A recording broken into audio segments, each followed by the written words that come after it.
Hi guys, welcome to RWH Shadow. My name is Sam and this is the extended tutorial for Loop, a brand new board game which is currently on Kickstarter. If you haven't known how to play the game in basic mode, please first check the link in the description below, cause I'll only cover the other 3 mods in this video and how they differ from the basic mode. If you've done that, then let's continue. We'll start with the competitive mode. It's like a continuation to the basic mode. We're going up level and having a better career, cause nobody wants to be an intern forever, right? In addition to the basic setup, we'll also place this pile of credit cards on the spot below the bank and shuffle these event cards and put it into one face down deck on the associated spot here.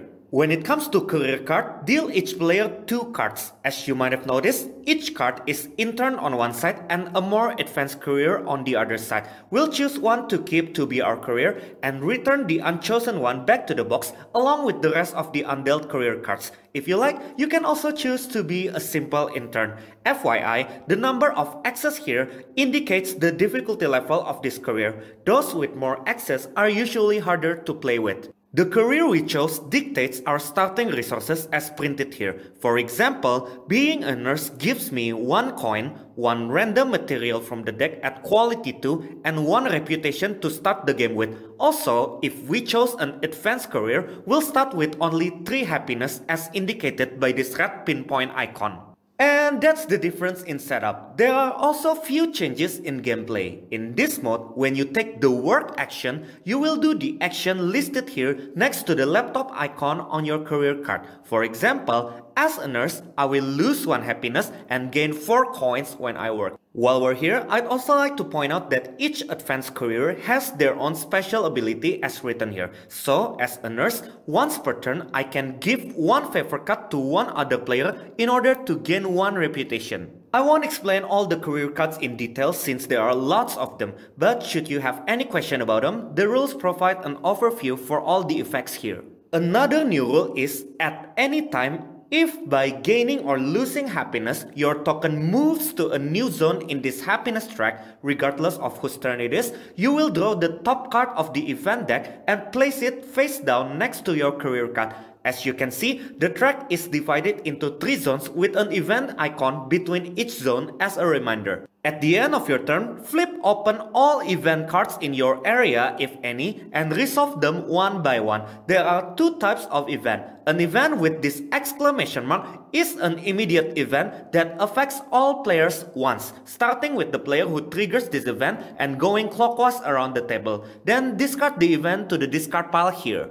An event with a red circle is a continuous event which has an ongoing effect that applies to all players. Put it on top of the event discard pile as a reminder. There can only be 1 active continuous event at any time. If more than 2 are triggered at the same time, or if you trigger a new one later, it will replace the current continuous event. If you discard an immediate event, place it on the bottom of the discard pile. It will not affect the current continuous event. We won't go over all the event cards in detail, but should you have any question about them, the rules provide an overview for all the effects here. And those are event cards. Another new aspect is credit card. At any time during your turn, you can apply a credit card as a free action. Simply take 1 credit card from the pile and place it in front of you. Then immediately take 4 coins from the bank and any 1 material at quality 1 from the face up buy area as a welcome gift. You can own any number of credit cards, but you can only apply once per turn.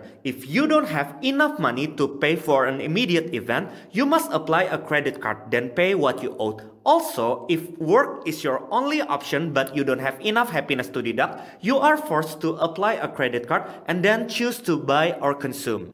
Credit card is nice for quick cash, but before the end of each of your turn, you must place 1 or 2 coins from your collection on each and every one of your credit cards as a payoff. If you don't have enough coins to pay off all your credit cards, then you must apply another credit card. A credit card's debt is clear once there are 5 coins on top of it. You can then return the card to the main pile and the coins back to the bank. Okay, back to the main flow. The endgame conditions are the same as in basic mode, but during final scoring in this mode, you will lose 2 happiness for each credit card still in front of you as a debt penalty. You will also lose 1 happiness for every 3 materials in your personal landfill as a landfill penalty. And that's competitive mode. Now we'll move on to cooperative mode, where players will work together to ensure everyone has at least 11 happiness at the end of the game. Setup is the same as competitive mode, except we'll remove the career and event cards with this not for co-op icon back to the box. Each player will also start the game with the same set of 5 red favor cards, 1 of each type. Then remove the rest back to the box. That means there is no favor deck in this mode. Gameplay is the same as in competitive mode, but here we can discuss freely and show our cards to each other. Also, at the end of one full round, when the player to the right of the starting player has finished his turn, flip over and discard the top card from the material deck. If this causes depletion, it will only trigger the endgame, but will not reduce anyone's happiness. Regarding favor cards, you will not draw one at the start of your turn. When you play a favor card, instead of giving it to another player, place it face up next to your goal area. There is no rejecting here. The effect will always activate. One more thing, you will only take all your played favor cards back into your hand when you do the work action. The endgame condition stays the same. After dealing with depletion, debt, and landfill penalty, we will all win together as one team if and only if all players have at least 11 happiness.